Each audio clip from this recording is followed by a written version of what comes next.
Hello everyone, আমি মাহি। আমার নতুন একটি ব্লগে সবাইকে অনেক অনেক স্বাগত।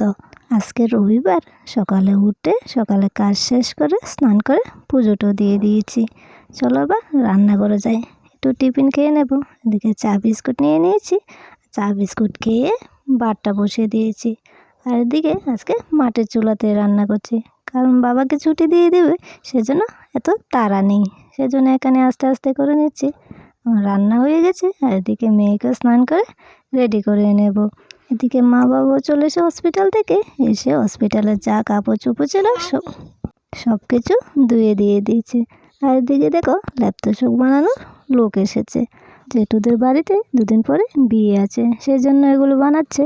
আর এদিকেও আমরা রেডি হয়ে বাড়ি চলে এসেছি। এসে আগে মেয়ের জন্য দুধটা জাল দিয়ে নিচ্ছি, আর মেয়ে বলছে ম্যাগি খাবে, তাই সেই জন্য বেশি কিছু দিইনি। ম্যাগি আর একটু মশলা দিয়ে ওর জন্য ম্যাগিটা বানিয়ে নিচ্ছি।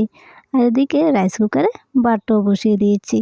এদিকে ম্যাগিটাও হয়ে গেছে আমাদের, এবার ভালো করে নাড়িয়ে ঠান্ডা করে নিচ্ছি। ম্যাগিটা ঠান্ডা হতে হতে এদিকে রাইস কুকারে সুইচ দিয়ে দিয়েছি। আর এদিকে দেখো আমার আর মেয়ের জন্য ম্যাগিটাও নিয়ে নিয়েছি। আমাদের ম্যাগিও খাওয়া হয়ে গেছে, আর এদিকে সন্ধ্যা হয়ে গেছে, সন্ধ্যাবারটিও দেওয়া হয়ে গেছে।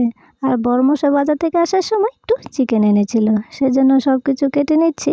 কাটা হয়ে গেছে, আর সব কিছু ধুয়ে একবারে বসিয়ে দেব।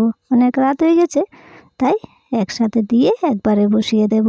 তাই দিয়ে দিচ্ছি আলু, দিয়ে দিয়েছি পেঁয়াজ, আদা, রসুন, আর সব মশলা দিয়ে দিচ্ছি। ওই জিরা, ধনিয়া, হলুদ, মরিচ, পরিমাণ মতো লবণ, কয়েকটা চেরা কাঁচা লঙ্কা, আর তেল দিয়ে ভালো করে মেখে নেব। আমার সব মশলা দেওয়া হয়ে গেছে, এবার ভালো করে একটু মেখে নেব।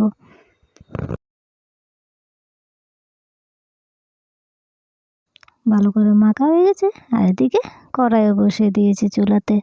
এবার ভালো করে নাড়িয়ে ঢাকা দিয়ে দিয়ে রান্নাটা করে নেব। এদিকে কষানো হয়ে গেছে, এবার টমেটো কুচিগুলি দিয়ে দেব।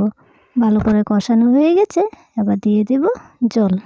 বাস আমাদের চিকেন রেডি। আর এদিকে বড়মশাইও চলে এসেছে, ও ভাতও বেড়ে নিয়েছি। চলো আজকে ভিডিওটা এতটুকুই। সবাই ভালো থেকো, সুস্থ থেকো, টাটা। দেখা হবে নেক্সট ব্লগে।